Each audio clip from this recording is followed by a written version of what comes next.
o seguinte, Gênesis capítulo 28, versículo 22.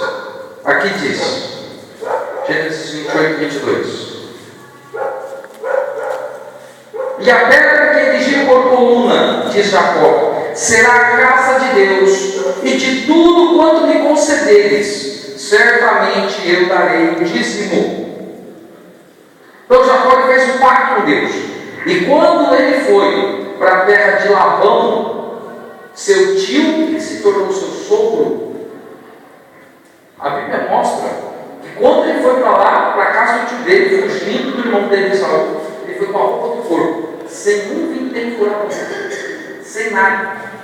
Ele dormiu ali naquele local, fez uma pedra, dormiu cabeça em cima da pedra, que nem para ver certinha, dormiu no chão, e ele falou para Deus: se o Senhor me abençoar, se o Senhor quiser voltar, se o Senhor me der bem, quando eu voltar essa pedra aqui, vai ser a sua casa, que eu vou construir um altar para o Senhor aqui, e de tudo que eu receber, eu vou te dar o dízimo.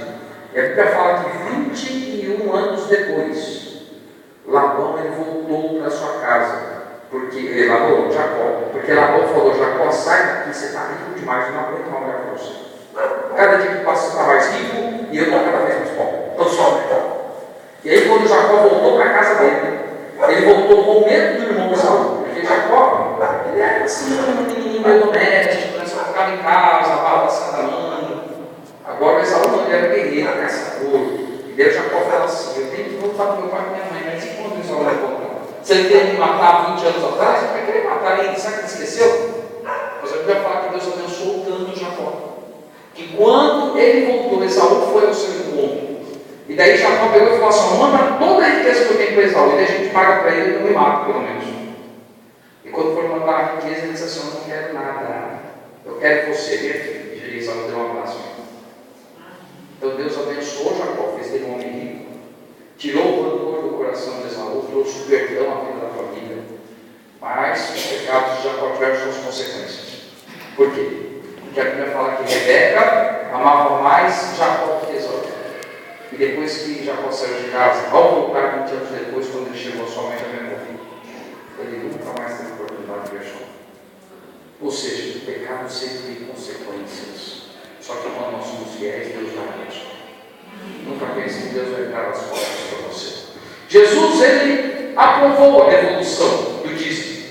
Veja que diz aqui: ai de vós, escribas e fariseus hipócritas, porque dais o dízimo da hortelã, do endro e do cominho, e tendes negligenciado os preceitos mais importantes da lei, a justiça, a misericórdia e a fé. Deveis, porém, fazer essas coisas, ou seja, devolver o dízimo da hortelã, do endro e do cominho, sem omitir aquelas. Sem omitir o quê? As coisas mais importantes da lei, a justiça, a misericórdia e a fé. Isso está em Mateus capítulo 23, verso 23. Ou seja, Deus mostra que você deve fazer tudo, porque só o dízimo não vai receber a aprovação de Deus. Jesus, quando ele mostra isso, irmãos, ele fala: o dízimo é importante, mas tão importante quanto o dízimo é sermos pessoas justas, misericordiosas e pessoas fiéis. Aí sim nós estamos fazendo toda a obra de Deus. E o dízimo é uma ordem de Deus. 1 Coríntios capítulo 9, versos 11 e 13 e 14 diz assim: se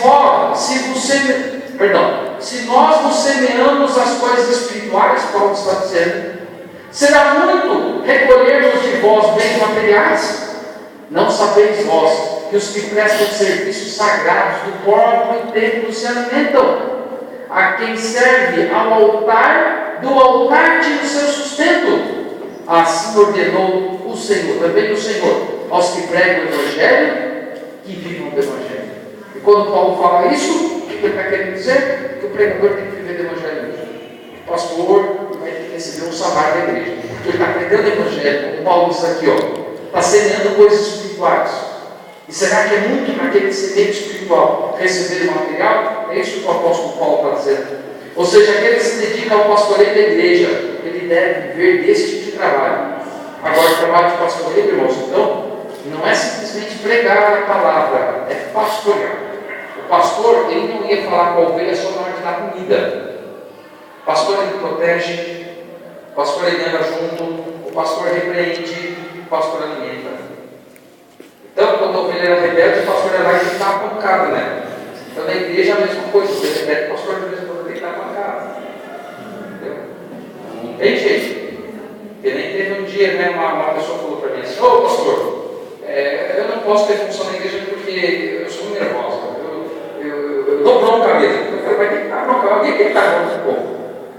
Não pode ser tudo passar a mãozinha na cabeça, porque se a gente só passar a mão na cabeça dos nossos filhos, imagina, seu filho está roubando, ele diz: não, filho, tudo bem, sabe, que Deus te abençoe no seu roubo, que seu filho vai ser preso, vai ser morto. Então tem hora que você tem também que ser enérgico. O pastor tem que ser assim. Ele alimenta, mas ele é enérgico, mas ele tem que dar junto todo dia. Uma das coisas que o pessoal fala por aqui no meio adventista, não sei se fala muito nas igrejas, mas é que o pastor tem que ter cheiro de ovelha. Sabe o que quer dizer cheiro de ovelha? Se envolver. Então, o pastor tem que se envolver. Se não se envolve, não está sendo pastor.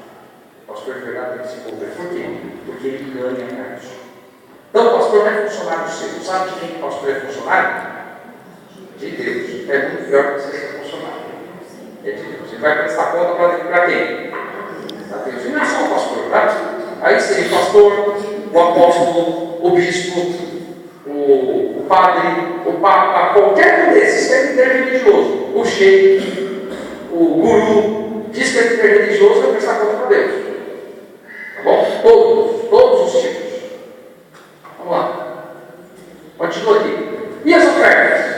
Ao contrário dos dízimos, que tem seu valor estabelecido por Deus, porque Deus, ele pede o dízimo, ou seja, ele pede 10%. Ao contrário dele, as ofertas devem ser dadas de acordo com o coração do doador. Ou seja, a oferta entrega, que não sei se está sem enxergar direito, mas é um coraçãozinho na mão da pessoa, tá? É a entrega do meu coração a Deus.